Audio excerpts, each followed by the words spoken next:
Hello friends, welcome and welcome back to my channel again. तो कैसे हैं आप सभी। मैं तानिया खान सैफी फिर से वेलकम करती हूं अपने चैनल नर्सिंग विद तानिया में। तो हम यहां पर आज प्रैक्टिस करने वाले हैं 40 क्वेश्चन से ऊपर, क्योंकि 40 क्वेश्चन हमारे लास्ट वीडियो में हो चुके थे। इससे आगे के हम आज डिस्कस करने वाले हैं। 20 क्वेश्चन हम इस वीडियो में डिस्कस कर लेंगे। हाँ ठीक है, हम जल्दी से स्टार्ट करते हैं। क्वेश्चन है हमारा, हाल ही में विश्व स्वास्थ्य संगठन ने R25 मैट्रिक्स एम वैक्सीन को प्री क्वालिफाइड कर दिया है किस बीमारी से बचाव के लिए। तो ऐसी कौन सी बीमारी है जिसके बचाव के लिए वैक्सीन को प्री क्वालिफाइड कर दिया है। तो यहाँ पर हमारा जो ऑप्शन है वो होगा मलेरिया, करेक्ट। ठीक है, तो आगे बढ़ते हैं। 42 क्वेश्चन है हमारा, रतौंधी रोग विटामिन की कमी के कारण होता है। जो हमारा रतौंधी होता है, नाइट ब्लाइंडनेस, ठीक है, मतलब ये आंखों से संबंधित होता है, तो आप सबको पता ही होगा। तो ऐसा कौन सा विटामिन होता है जिसकी कमी से ये रोग होता है। तो यहाँ पर ये भी बहुत मेन क्वेश्चन है और बहुत ही ज़्यादा नॉर्मल और बेसिक सा क्वेश्चन है। विटामिन ए की कमी से हमारी जितनी भी आंखों की डिसीज़ होती हैं वो विटामिन ए की कमी से होती हैं। अगर हम गाजर वगैरह खाते हैं तो हमारी विटामिन ए की कमी पूरी रहती है। ठीक है, विटामिन ए की कमी हमें नहीं रहती है। ठीक है, क्वेश्चन नंबर 43 है यहाँ पर, भारत में LHV पाठ्यक्रम किस वर्ष प्रारंभ किया गया था। LHV पाठ्यक्रम यहाँ पर हमारा जो भारत में जो स्टार्ट किया था वो 1918 में स्टार्ट हुआ था। LHV की जो फुल फॉर्म होती है वो होती है लेडी हेल्थ विजिटर। ठीक है, तो इसका जो स्टार्ट हुआ था वो 1918 में स्टार्ट हुआ था। 44 है यहाँ पर, भारत में बेसिक BSc कार्यक्रम शुरुआत कब हुई थी। जो हमारा BSc नर्सिंग होता है वो कब स्टार्ट हुआ था। यहाँ पर ऑप्शन दिए हुए हैं 1946, 1953, 1962 या 1966। तो यहाँ पर हमारा ऑप्शन ए करेक्ट हो जाएगा, 1946।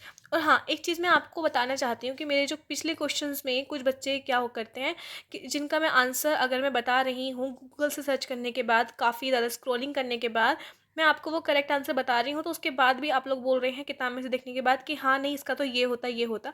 तो आप लोग पहले गूगल पे सर्च कीजिए अच्छे से, जब आपका नहीं आप सेटिस्फाई हो तब आप बोलिए। लेकिन आप आंसर सीट में देखकर मत जज कीजिए, क्योंकि आंसर सीट में कुछ जो क्वेश्चन है वो मिस प्रिंट है। तो मैं आंसर सीट पे बिल्कुल नहीं जाती हूँ, पहले मैं गूगल पे अपना पूरा स्क्रॉल करती हूँ, उसके बाद ही मैं आपको राइट आंसर बताती हूँ। उसके बाद भी कोई अगर मिस्टेक होती है तो मैं मान सकती हूँ कि हाँ ठीक है मुझसे मिस्टेक हुई है, उसके लिए मैं एग्री करती हूँ। पहले ही मैंने वीडियो बनाने से पहले ही आपको बता दिया था कि कोई मिस्टेक हो तो आप मुझे बता देना। लेकिन ऐसा नहीं कि जिसका अगर, अब उसमें क्वेश्चन था कि कोरोना वैक्सीन वाला था कि उसमें किससे रिलेटेड है, मार्स से या सार्स से। तो हमारा कोरोना वैक्सीन सार्स से ही रिलेटेड है। अब हमारा बुक में सी दिया हुआ है, उसमें मतलब दोनों दिए हुए हैं, लेकिन ऐसा नहीं है, मार्स से हमारा कोई लेने देने नहीं है कोरोना वायरस का। आपको पता होगा कि मार्स क्या है और सार्स क्या है। ठीक है, तो इसलिए आप उस क्वेश्चन का मैंने यहाँ पे बता दिया, सी नहीं है सार्स ही है। आप चाहे पूछ सकते हैं किसी से भी। आगे बढ़ते हैं। 45 है हमारा क्वेश्चन, किसी भी स्वास्थ्य देखभाल प्रणाली में स्वास्थ्य सेवाएं निम्न प्रकार की हो सकती हैं। जो हमारी स्वास्थ्य देखभाल प्रणाली यानी कि हेल्थ केयर सिस्टम, जो भी हमारे हॉस्पिटल होते हैं उसमें स्वास्थ्य सेवाएं किस प्रकार दी जाती हैं। ऑप्शन ए प्राथमिक देखभाल स्तर, माध्यमिक देखभाल स्तर, तृतीयक या फिर उपयुक्त सभी। इसमें है primary care level, secondary care level या टर्सरी केयर लेवल। अब प्राइमरी केयर लेवल क्या होता है, ये लेवल्स होती है हमारी हेल्थ की। प्राइमरी जो कि हमारी कोई भी डिजीज़ है उसके सिम्टम अगर हमें दिखाई देते हैं, वो डिजीज़ हुई नहीं है, तो हम उसे प्राइमरी केयर लेवल बोलते हैं। जो मतलब डिजीज़ होने से पहले सिम्टम दिखाई दे देते हैं तो हम उसकी रोकथाम के लिए पहले हमें प्राथमिक चिकित्सा दी जाती है। सेकेंडरी क्या होता है कि जब भी हमें कोई डिजीज़ हो गई है, सिम्टम दिखाई दे रहे हैं और वो हमें बीमारी हो गई है, डायग्नोज करेंगे, पता चलेगा कि हाँ हमें वो बीमारी है, तो हम उसका इलाज करेंगे, तो ये भी हॉस्पिटल में दी जाती है। टर्सरी, जब वो बीमारी बहुत ज़्यादा लेवल पे बढ़ जाती है और वो रिवर्स लेवल हो जाती है कि हाँ उसे मिटाना भी मुश्किल हो जाएगा, वो उसे ख़त्म नहीं कर सकते, वो बीमारी है रहेगी, वो टर्सरी केयर लेवल में आती है। और ये ऑल ऑफ द अबाव मतलब कि हेल्थ केयर सिस्टम में ये सारी सुविधाएं हमें प्रोवाइड की जाती हैं। तो यहाँ पर ऑप्शन डी करेक्ट हो जाएगा। ठीक है, आगे बढ़ते हैं। निम्नलिखित में से कौन सा स्वास्थ्य का आयाम नहीं है। देखिए, हेल्थ के डायमेंशन ये भी हमें पढ़ाए जाते हैं फंडामेंटल ऑफ नर्सिंग में। तो यहाँ पर हमारा है ऑप्शन पोषण संबंधी, शारीरिक, मानसिक और सामाजिक। तो देखिए यहाँ पर न्यूट्रिशल हमारा नहीं होता है डायमेंशन हेल्थ का, बाकी ये सारे होते हैं, फिजिकल भी, मेंटल भी, सोशल भी, हमारे सारे हेल्थ के डायमेंशन होते हैं। तो न्यूट्रिशल हमारा यहाँ पर पोषण संबंधी ए यहाँ पर हमारा करेक्ट हो जाएगा। आगे बढ़ते हैं। निम्न क्वेश्चन नंबर 14, 47 पे, नियमित रूप से रेचक औषधियों का प्रयोग स्वास्थ्य के लिए हानिकारक है, यह किस कमी के कारण बनता है? ठीक है, पर ऑप्शन है पोटेशियम, आयरन, आयोडीन, क्रोमियम। तो पहले क्वेश्चन को पढ़ते हैं दोबारा से। औषधियों का प्रयोग स्वास्थ्य के लिए हानिकारक है, ठीक है, यह किस कमी का कारण बनता है? अगर हम ज़्यादा मेडिसिन लेते हैं तो हमें कौन सी किसकी कमी हो सकती है, इनमें से किसकी कमी हो सकती है? तो यहाँ पर ऑप्शन दिया हुआ है पोटेशियम, आयरन, क्रोमियम या आयोडीन। तो यहाँ पर हमें पोटेशियम की कमी हो सकती है अगर हम ज़्यादा मेडिसिन का यूज़ करेंगे, ठीक है। आगे बढ़ते हैं। एक विकार या ख़राब कार्यप्रणाली है जो अच्छे स्वास्थ्य को ख़त्म कर देती है। अब स्वास्थ्य को ख़त्म क्या करेगा? कोई भी डिजीज़ हो जाए। कैसी डिजीज़? यहाँ पर ऑप्शन दिए हुए हैं शारीरिक रोग। अगर हम शारीरिक रोग ऑप्शन में यहाँ पर फिल करते हैं तो यहाँ पर हमें कार्यप्रणाली यानी कि दिमाग या फिर शरीर की खराबी, यहाँ पर तो ऑप्शन में दिमाग या शरीर की खराबी दे रखा है, तो हम शारीरिक नहीं बोल सकते क्योंकि यहाँ शारीरिक से दिमाग का कोई लेना देना नहीं होता है। ये फिजिकली यहाँ पर वर्ड यूज़ हो रहा है और यहाँ पर हमारा मेंटल, ठीक है, तो इसको हम काट देंगे। और यहाँ पर अगर हम इस ऑप्शन को यहाँ पर रखते हैं रोग, रोग एक विकार या खराब कार्यप्रणाली है जो अच्छे स्वास्थ्य को खराब कर देती है, तो यही यहाँ पर फिट बैठता है और ऑप्शन सी यहाँ पर करेक्ट हो जाएगा, ठीक है।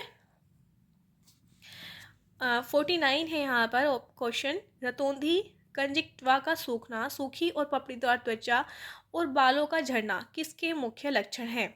ऑप्शन है यहाँ पर विटामिन ए की कमी, विटामिन के की कमी, आयरन की कमी या फोलिक एसिड की कमी।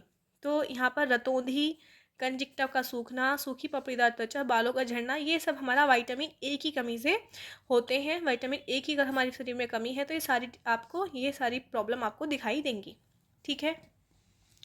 50 है यहाँ पर जन्मजात बीमारियाँ होती हैं। जो हमारी जन्मजात बीमारियाँ यानी कि जो जन्म के दौरान हमें हैं उसे क्या कहते हैं?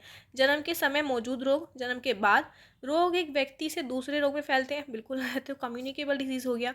रोग जो जीवन काल के दौरान होते हैं, ये भी नहीं है। तो यहाँ पर ऑप्शन नंबर ए करेक्ट हो जाएगा। जन्म के समय मौजूद रोग मतलब जो बच्चा बर्थ जिसका हुआ है बेबी का, उसके अगर उस टाइम पर उसको कोई भी रोग मौजूद है, प्रेजेंट है, तो उसे हम जन्मजात कहेंगे।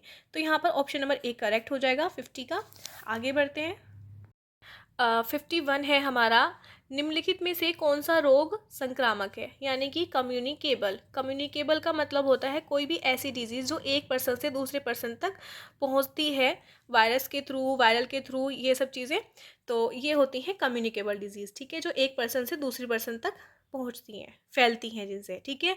ऑप्शन है यहाँ पर हैजा, रिकेट्स, मधुमेह या स्कर्वी। तो मधुमेह यानी कि डायबिटीज़, ये किसी से दूसरे से नहीं फैलता है क्योंकि ये एक पर्सन का या मनुष्य का कि अंदर की ही जो आपका जो इंसुलिन से जो भी डिसबैलेंस होता है उससे ये डायबिटीज़ आपको हो सकती है। ये किसी भी अगर किसी घर में अगर किसी को भी डायबिटीज़ है तो वो दूसरे पर्सन को नहीं फैलेगी, इसलिए इसको कम्युनिकेबल नहीं बोला गया, ये नॉन कम्युनिकेबल डिजीज़ है। ऐसे ही स्क्रबी जो कि हमारा विटामिन सी की कमी से होता है, रिकेट्स हमारा विटामिन डी की कमी से होता है, हैजा एक ऐसा रोग है जो हमें किसी भी ऐसी चीज़ जैसे कि मक्खी, मच्छर, इन सब चीज़ों से जो फैलते हैं इनको भी हम कम्युनिकेबल बोलते हैं। तो हैजा हमारा ऑप्शन नंबर ए यहाँ पर करेक्ट हो जाएगा। 52 है यहाँ पर, एक यौन संचारित जीवाणु रोग है यानी कि सेक्सुअली ट्रांसमिटेड बैक्टीरियल डिजीज़, उसको आपको अपने तक पढ़ाई ही होगा। जो हमारा एड्स है वो हमारा सेक्सुअली ट्रांसमिटेड बैक्टीरियल डिजीज़ है, ठीक है। 53 पर आते हैं, निम्नलिखित में से कौन सा एक अपक्षयी रोग है? यानी कि डीजनरेटिव। डीजनरेटिव मतलब कि जो दोबारा जनरेट हो सकता है या हो जाता है। स्ट्रोक, आघात, क्वासिकोर, स्कर्वी या हीमोफीलिया। तो यहाँ पर ऑप्शन नंबर ए करेक्ट हो जाएगा, स्ट्रोक। स्ट्रोक होता है जो कि हमारा अटैक आता है, वो हमें दोबारा भी आ सकता है, 3 बार भी वो आ सकता है, ठीक है। निम्नलिखित में से कौन सा एक संक्रामक रोग है? फिर से वही क्वेश्चन, कम्युनिकेबल डिजीज़। और हम कम्युनिकेबल और नॉन कम्युनिकेबल इसको पूरा पढ़ेंगे अच्छे से। इसकी एक प्रॉपर क्लास मैं लगाने वाली हूँ क्योंकि मैं इसके बारे में अच्छे से डिस्कस करूँगी आप लोगों से, कम्युनिकेबल और नॉन कम्युनिकेबल डिसीज़ में डिफरेंट।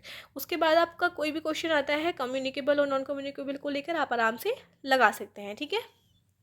निम्नलिखित में से कौन सा एक संक्रामक रोग है यानी कि कम्युनिकेबल डिजीज़ है? क्षय रोग यानी कि ट्यूबरकुलोसिस, मधुमेह यानी कि डायबिटीज़, उक्त रक्तचाप यानी कि हाइपरटेंशन, जिसको बीपी भी बोलते हैं, बीपी की प्रॉब्लम, क्वाशरकोर। ठीक है, तो ऐसा कौन सा इसमें रोग है जो फैलता है एक दूसरे से। ठीक है, तो यहाँ पर जो 6 रोग है हमारा, वो हमें दूसरे से हमको फैलता है। ठीक है, ट्यूबरकुलोसिस यानी कि टीबी, तो इस पर हम टिक लगा देते हैं। आगे बढ़ते हैं। द डिजीज कैरिंग एजेंट और कॉल्ड, जो हमारे डिजीज जो कैरिंग वो रोग वाहक कारक कहलाते हैं, जो रोग वाहक होते हैं उनको क्या कहते हैं? जलाशयों, वेक्टर, वैक्सीन या रोगजनक। जाहिर सी बात है, आपको इसमें पता चल ही गया होगा, जो पैथोजेंस होते हैं ये हमारे रोग वाहक कारक होते हैं, तो ऑप्शन बी यहाँ पर करेक्ट हो जाएगा। एक संक्रामक प्रोटोजोआ रोग है। प्रोटोजोआ इसके द्वारा से कौन सा ऐसा रोग है जो फैलता है? ऑप्शन है यहाँ पर अमीबिक पेचिस, सिफिलिस, हैजा या sickle cell anaemia. Sickle cell anaemia ये कि हमारा ब्लड से रिलेटेड होता है, हीमोग्लोबिन से। ठीक है, तो यहाँ पर जो ये अमीबिक पेचिस है, ऑप्शन नंबर ए यहाँ पर करेक्ट हो जाएगा, क्योंकि ये प्रोटोजोआ से फैलता है। प्रोटोजोआ होता है जिसके कारण ये पेचिस, अमीबिक पेचिस होता है। ठीक है, आगे बढ़ते हैं। 58 है, एक प्रकार की बीमारी है जो एक खास लोगों में हमेशा मौजूद रहती है। ठीक है, तो इसका जो इसके बारे में मुझे ज़्यादा मालूम नहीं है, लेकिन मैंने आंसर शीट में देखकर मैं इसको सिर्फ ऐसे ही प्रॉपर बता रही हूँ। इसका जो राइट ऑप्शन है वो है इनएडमिक, और इसके बारे में हम पढ़ेंगे तो हम बताएंगे। ठीक है, आगे बढ़ते हैं। 59 है, मनुष्य में विटामिन B1 की कमी से उत्पन्न होने वाला रोग कौन सा है? ये भी बहुत ही ज़्यादा नॉर्मल, बहुत ही बेसिक क्वेश्चन है कि विटामिन की कमी जब आपको बताते हैं सारे A, D, C के, तो वहाँ पर आपको बताते हैं कौन सी की कमी से कौन सा रोग होता है। तो विटामिन A की कमी से सबसे पहले हमारा बेरी ही आएगा, ये सी की वजह से होता है। ठीक है, क्वेश्चन नंबर 60 है, विटामिन डी की कमी से कौन सा रोग होता है? ऑप्शन है यहाँ पर रिकेट्स, गठिया, 2 बार गठिया दे रखा है, आर्थराइटिस, लेकिन र्यूमेटोमिस और हर्निया। तो यहाँ पर रिकेट्स जो है वो विटामिन डी की कमी से होता है, ये सब आपको बताइए। तो हमारे 20 क्वेश्चन इस वाले क्लास में कंप्लीट हो चुके हैं। अगर कोई गलती हुई हो तो आप पहले स्क्रॉल कीजिए गूगल पे, उसके बाद मुझे कमेंट करना। बाकी मैं बहुत ज़्यादा स्क्रॉल करने के बाद ही आपको क्वेश्चन बताती हूँ, आंसर बताती हूँ। ठीक है, तो मिलते हैं मेरी नेक्स्ट क्लास में। इस वाली वीडियो को आप लाइक ज़रूर करके जाना। Thank you so much.